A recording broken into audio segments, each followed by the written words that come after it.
ఎడారిలో సెలయేర్లు. మే 14. దేవుడు తనతో చెప్పిన ప్రకారము ఆ దినమందే. ఆదికాండము 17:24. వెంటనే కనబరిచే విధేయతే విధేయత. ఆలస్యమైన విధేయత అవిధేయత క్రిందే లెక్క. దేవుడు మనల్ని ఒక పనికి పిలుస్తున్నప్పుడు మనతో ఒక నిబంధన చేయబోతున్నాడన్నమాట. ఆ పిలుపుకి లొంగటమే మన కర్తవ్యం. ఆ నిబంధన మేరకు మనకు రాబోయే ప్రత్యేకమైన ఆశీర్వాదాలు ఇవ్వటం దేవుని వంతు. విధేయత చూపించే ఒకే ఒక పద్ధతి ఏమిటంటే అబ్రహాంలాగా ఆ దినమందే విధేయత చూపించటం. చాలాసార్లు మనం చేయవలసిన పనిని వాయిదా వేసి తర్వాత ఎప్పుడో చేస్తుంటాము. అసలు బొత్తిగా చేయకపోవడం కంటే ఇది నయమే. కానీ ఇలా చేసిన పని ఆలోచించి చూస్తే చెయ్యాలి కాబట్టి ఉసూరుమంటూ చేసిన పని.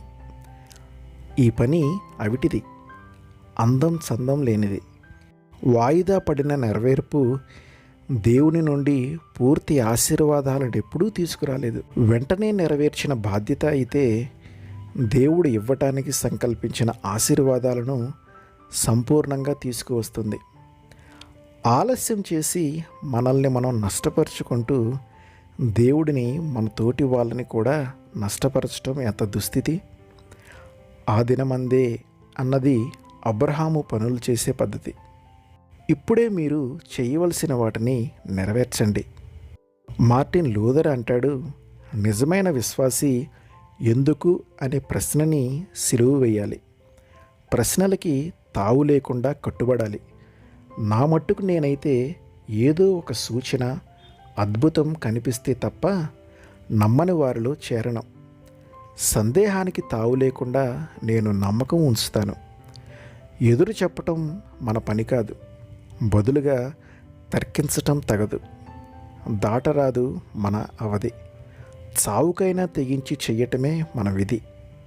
విధేయత విశ్వాస ఫలం. సహనం ఆ చెట్టుకు పూసిన పూలగుత్తి.